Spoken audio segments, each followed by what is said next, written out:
Hello everyone, SESSLER'S something with a name to come somewhere down the line. Feel free to keep on offering your suggestions. First off, I would like to just address the remarkable reactions to my last something where I talked about getting rid of my game boxes because I didn't have room to put all those boxes up there. It's just so interesting that this small aspect of my own personal life, I think, really did kind of touch a nerve and opened up some very interesting discussions. So bravo. I'm going to try to get in those comments there with you in the future. So look out for me. Anyhow, so today I wanted to talk about this, and then part of me didn't want to talk about this. Hopefully some of you are aware of something that occurred on Twitter, I think 2 weekends ago now. Number one reasons why, and this was a lot of women who work in the game industry kind of addressing and putting out there their problems as a woman in what is still very much a male-dominated industry. And my hesitancy has nothing to do with the subject itself, but something that was really highlighted by one of these tweets, which was the statement that when a man, like me, addresses something like this, they're always considered a white knight and they're lionized. And when a woman does, they're considered trouble, or they're stirring the pot, or they're airing dirty laundry. And that is a painfully true statement. And I really wrestle with the fact that by kind of talking about it, if it could be seen as grandstanding, or just really, you know, as she addressed, that I somehow, and unfairly so, someone in my position somehow was lauded for these things, where I've seen numerous times, far too numerous times, women try to bring these things up, and it's complaining. At the end of the day, I decided I wanted to talk about it because I do have the virtue of having a large audience, and I think this is something that isn't addressed much, and when it is, the ramifications and the repercussions that happen, in particular online, are so troubling that I felt just a little bit more reason to add to the mix couldn't hurt.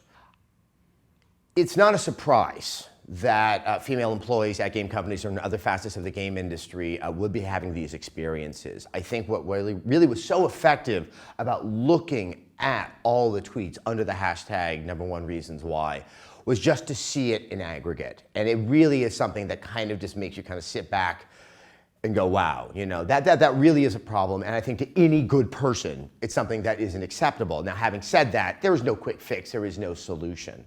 In my own personal experiences, I think I have been fortunate to work in certain environments that I found to be more tolerant, that seem to allow a fair amount of equity in terms of how people were treated there, be it race, be it sexual disposition, or be it gender. But having said that, I have seen some instances, and some very acutely so, that have affected people, some of whom were very close to me. And it is something that is, I don't think it's endemic just to the game industry, but I think due to the rather lopsided nature of the gender makeup of the game industry, is something that is felt far, far more acutely. What I have become more sensitive to is how it's dealt with online in gaming communities. And I think that this year of 2012 has been particularly poor in that regard. We had the video that came out of Capcom about the fighting game team, where this rather unpleasant glib statement about just accept sexism in the fighting game community and that's just fine. Of course, there was a reaction to that, but then the counter reaction coming from people who purported to represent the fighting game community that was rather remarkable. Of course, there was also the experience of Ms. Sarkeesian, who had a Kickstarter to do a video about a topic that I actually found quite interesting, which is the trope of how women are used inside of video games, something I find absolutely fascinating. And the backlash, the misogynistic backlash, was something that was saddening. We've seen this happen on many occasions, but the fact that somebody would go out of their way to make some game where you beat up this young woman's face as some sort of vengeance for having the temerity to discuss a relevant cultural topic that puts games into a larger context. Something that was academic is disheartening. And obviously, you know, I think it really is encapsulated some of what we see in these tweets out there. Like I said, there's no quick fix. There's no silver bullet that's going to solve this problem. But I guess what it really comes back to is, in many occasions, I have ranted and raved about things I've heard about on Xbox Live, or certain videos that were involving Modern Warfare 2 that I found utterly offensive. Since I have not been personally offended in this instance, I'm trying to keep myself a little bit more sober-minded as I say this. But I still believe the majority of people who work in games journalism, the majority of people who work in the games industry are nice, thoughtful people that do care about having an open environment. And I also think that a lot of people who are on the internet and go to gaming sites on the internet also share those same dispositions.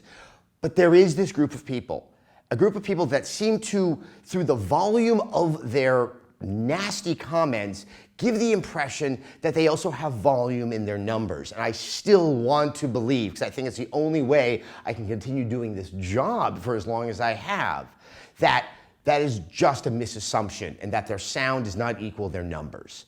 And I just say that if you are in a situation and you see these things happen, there is no reason not to stand up and say, hey, that's unacceptable, especially in the anonymous environment that is the internet. That if we can show these people who I do believe to be on the margins to exist on the margins and try to have the better, stronger, more constructive discussion among those who really would like to participate but are somehow cowed by the nasty trolling rhetoric that you seem to run into all over the place, I think we can start to make some inroads. Like I said, this isn't going to be fixed, but I think having some awareness that this is unacceptable, and especially in the game industry, because this is a problem that happens within business, within this country.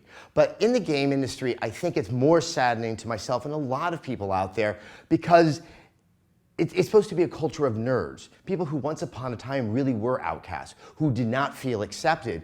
And to somehow, with the rise of nerddom, with the rise of gaming culture becoming so much more ubiquitous and so much more prevalent, that we've kind of abandoned what should be kind of that core sensibility to be accepting and to be inviting, really, really feels contrary to one of the things that made me so into this medium in the first place.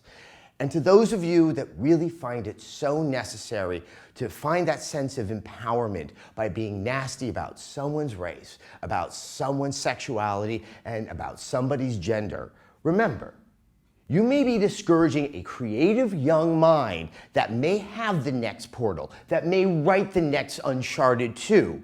And because of that, they may decide to go find themselves in an employment situation that is going to be more accepting. And all of us are the ones that don't get to benefit from their dreams. Not to shift gears too egregiously, but obviously I enjoy being able to give my thoughts here on SESSLER'S Something, and one of the things that helps make that happen is when you guys subscribe. So please go to youtube.com/Rev3Games. You can also subscribe at iTunes, and of course, you can go to revision3.com. All right, those are my thoughts for this week. Let's see what happens in the next 7 days.